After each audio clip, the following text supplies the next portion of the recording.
How to set boundaries without feeling guilty. Why boundaries feel hard in this generation. Boundaries feel hard because they go against conditioning. Most people were rewarded for being easy. Easy to reach, easy to agree with, easy to rely on. So you learned, saying yes makes me good. Saying no makes me difficult. Today, constant access is normal. Messages, calls, expectations. Access without boundaries creates exhaustion. Instead of questioning the system, people question themselves. Why do I feel bad saying no? Because your nervous system learned that approval equals safety. Boundaries feel unsafe until that belief is retrained. Guilt does not mean you're wrong. Guilt is not a moral compass. It is a learned response. It appears when you break patterns, not when you do something bad. Setting boundaries break patterns like people-pleasing, over-giving, self-abandonment. So guilt shows up. Not to stop you, to test you. Ask yourself, am I guilty because I'm wrong or because this is new? Why people-pleasing is not kindness. People-pleasing is not kindness. Kindness is honest. People-pleasing is fear. It says, I'll sacrifice myself so you don't leave. Over time, this creates resentment. Resentment doesn't make you kinder. It makes you tired, disconnected, quietly angry. Boundaries protect relationships because they prevent burnout. The cost of no boundaries. Without boundaries, energy drains, resentment grows, and self-respect erodes. People get used to unlimited access, so when you finally set a limit, they resist. Not because you're wrong, because the dynamic changed. Discomfort does not mean danger, it means growth. Why people react negatively to boundaries. Some people benefited from your lack of boundaries, so when you change, they feel uncomfortable. They may say, you've changed, you're selfish, you're cold. People who respect you respect your boundaries. People who don't try to cross them. That is information.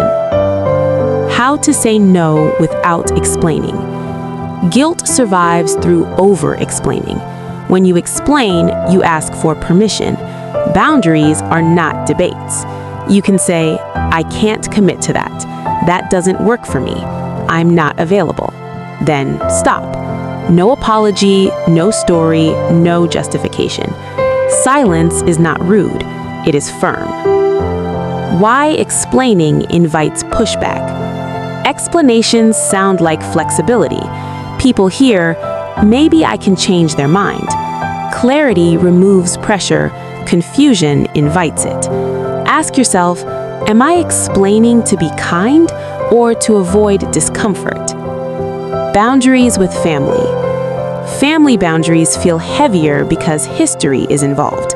In many families, boundaries were never modeled, so setting one feels like rebellion.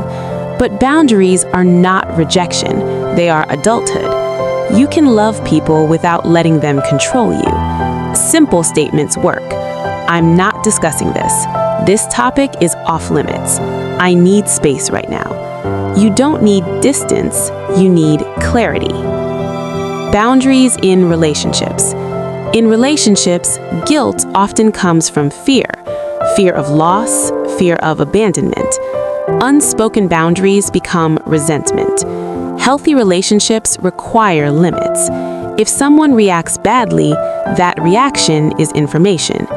Boundaries don't ruin healthy relationships. They expose unhealthy ones. Boundaries at work. Constant availability is normalized. Burnout is ignored. But burnout costs more than boundaries.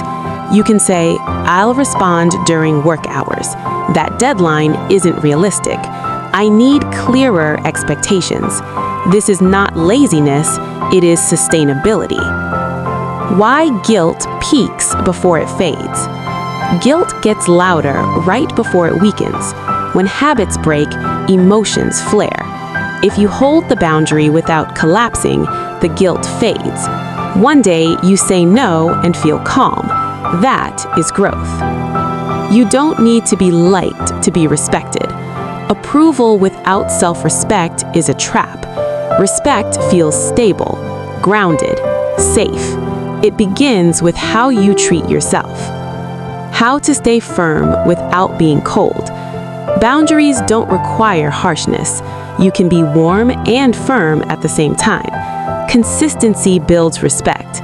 Inconsistency creates confusion. How to handle pushback. Pushback is normal. You don't need new words, you need repetition.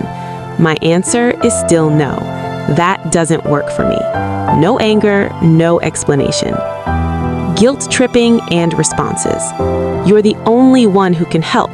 I didn't expect this from you. These trigger obligation. Obligation is not consent. You can say, I understand, and my answer is still no. Why anxiety shows up after boundaries. Anxiety doesn't mean you were wrong. It means your nervous system is adjusting. Approval is not safety. Alignment is.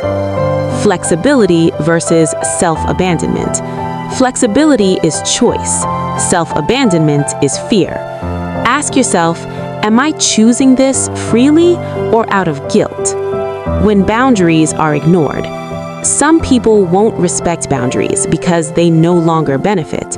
Boundaries require consequences. Distance, reduced access, changed dynamics. Boundaries without consequences are just requests. The long-term effect of boundaries. Boundaries don't isolate you. They filter your life. They remove draining connections, one-sided dynamics. They create mutual respect and emotional safety. Final mindset shift. You are not responsible for managing other people's emotions. You are responsible for managing your behavior.